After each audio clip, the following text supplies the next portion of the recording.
Olá, essa é uma aula de literatura sobre linguagem verbal e não verbal.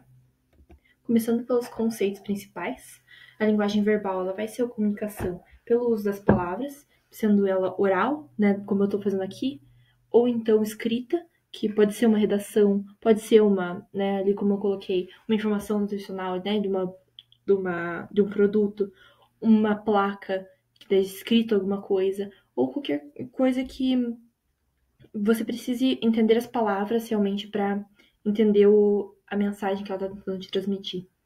Enquanto a linguagem não verbal, ela seria o uso de imagens, gestos e sons, muitas vezes baseado em convenções culturais, ou seja, um exemplo, né, que se uma pessoa está sorrindo, ela está indicando que ela está feliz. Então, é uma expressão que seria uma linguagem não verbal e que inclusive, isso inclui onomatopeias, placas, né, como essa daqui, por exemplo. O mesmo sons que a gente emite mesmo, que, por exemplo, uma salva de palmas, ou então uma... Ou mesmo quando alguém faz uma pergunta e você responde com aham, ainda assim seria uma linguagem não verbal. E, inclusive, uma questão é que não precisa ter verbos necessariamente para ser uma linguagem verbal. Qualquer linguagem que use palavras já seria considerada uma linguagem verbal.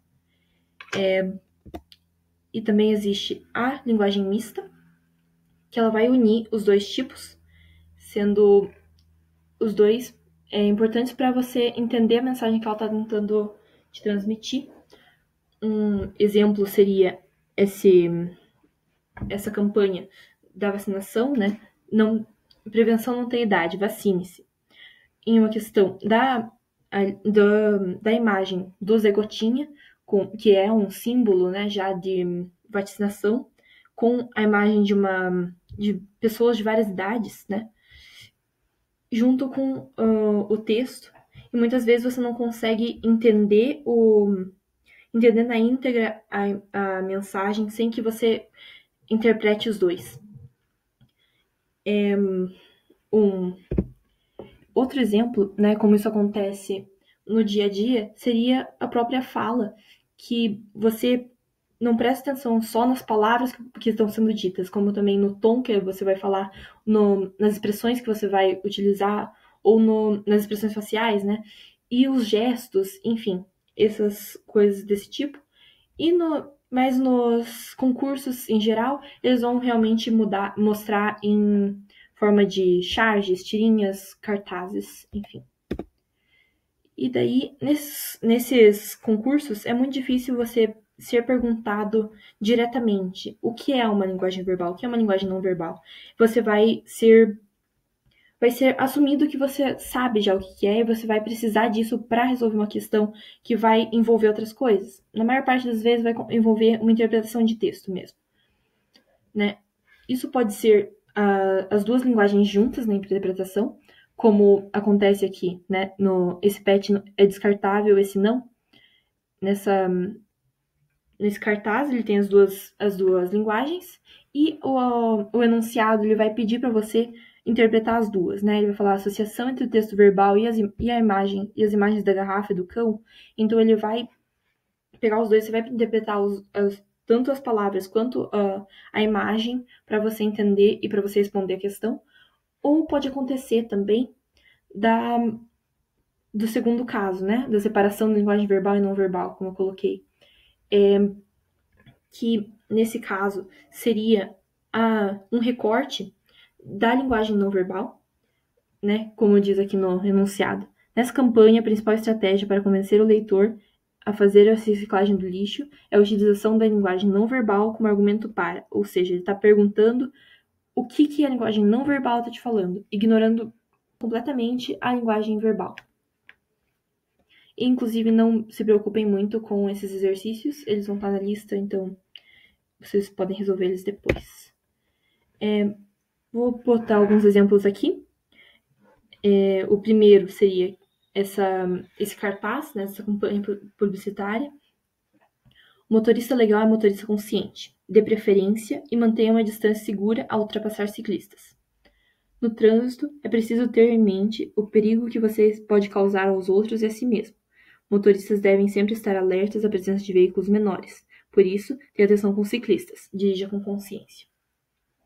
Daí o enunciado ele vai pedir, né? No texto, o uso da linguagem verbal e não verbal atende à finalidade de a. Chamar a atenção para o respeito aos sinais de trânsito.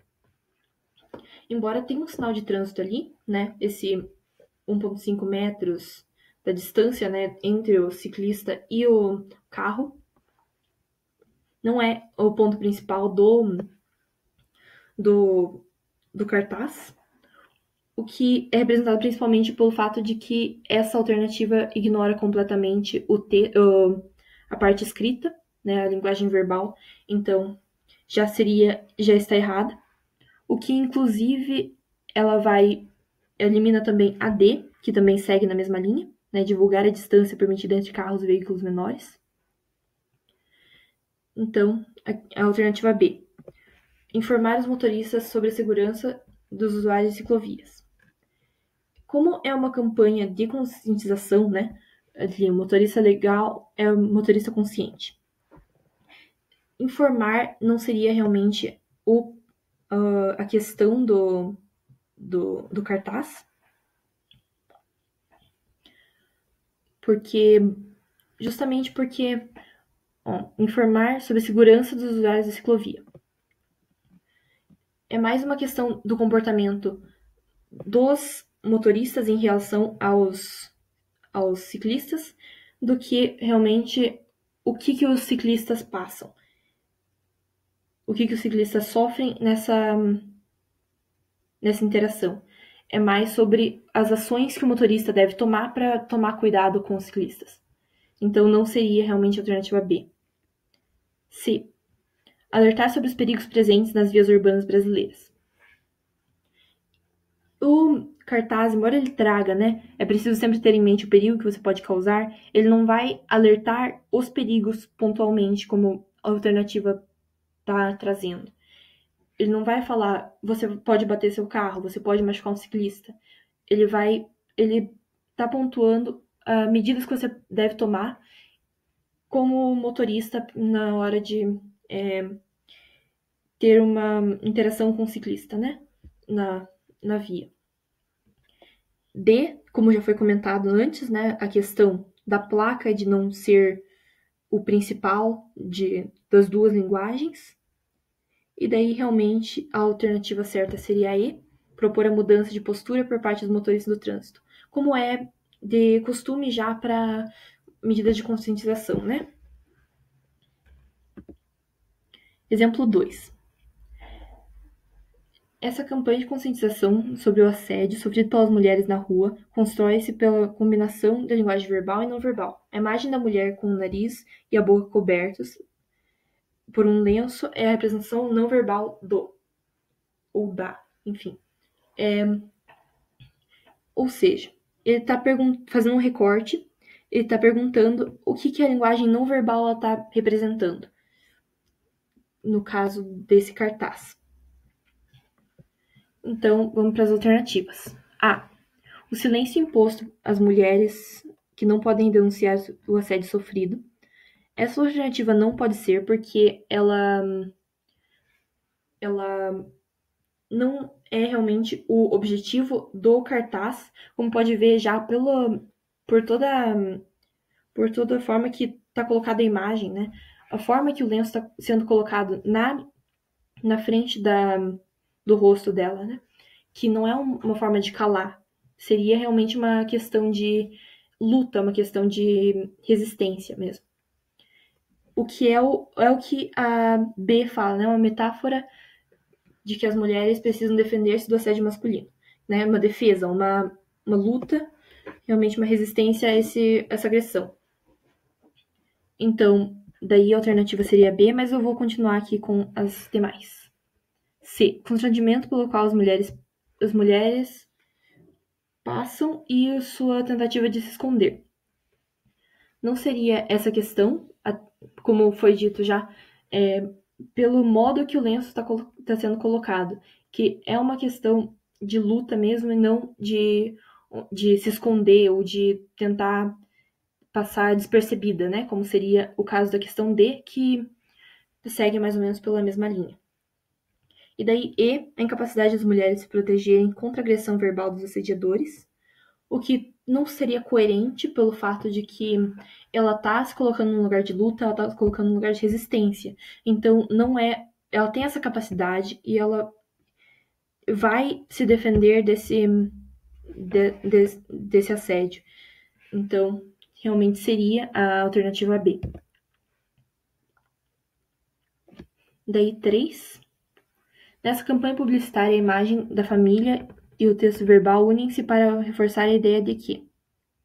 Daí agora vamos pro texto. Adoção, uma lição de amor. E daí tem as idades, né, que cada um dos filhos foi adotado, enfim. E daí a mensagem ali embaixo, adoção, para encontrar sua família verdadeira, não existe idade. Reforçando, né, uma questão de que, independente da idade, você pode ser adotado e as pessoas devem adotar independente da idade que a criança tem ou que o adulto vai ter. Então, aqui, vamos para as alternativas. A. A família que adota é mais feliz. No contexto da campanha, não existe uma comparação entre uma família que adota e uma família que não adota para você poder afirmar que uma é mais feliz que a outra. Então, não seria a alternativa A. B. A adoção tardia é muito positiva. É realmente o que ele está falando no cartaz, né?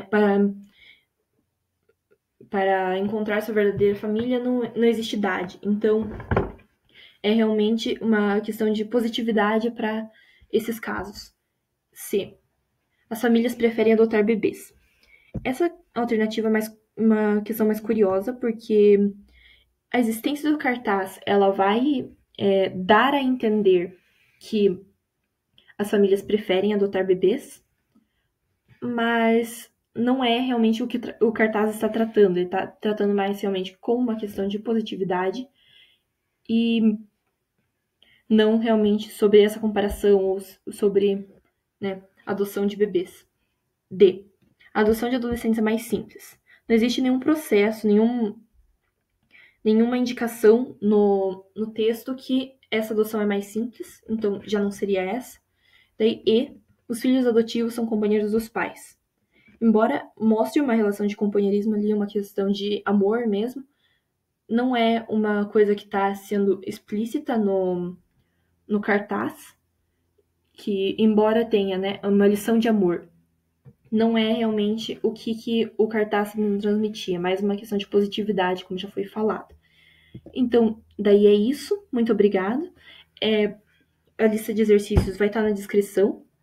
E daí, qualquer dúvida sobre a aula, você pode enviar pelo e-mail. Muito obrigada.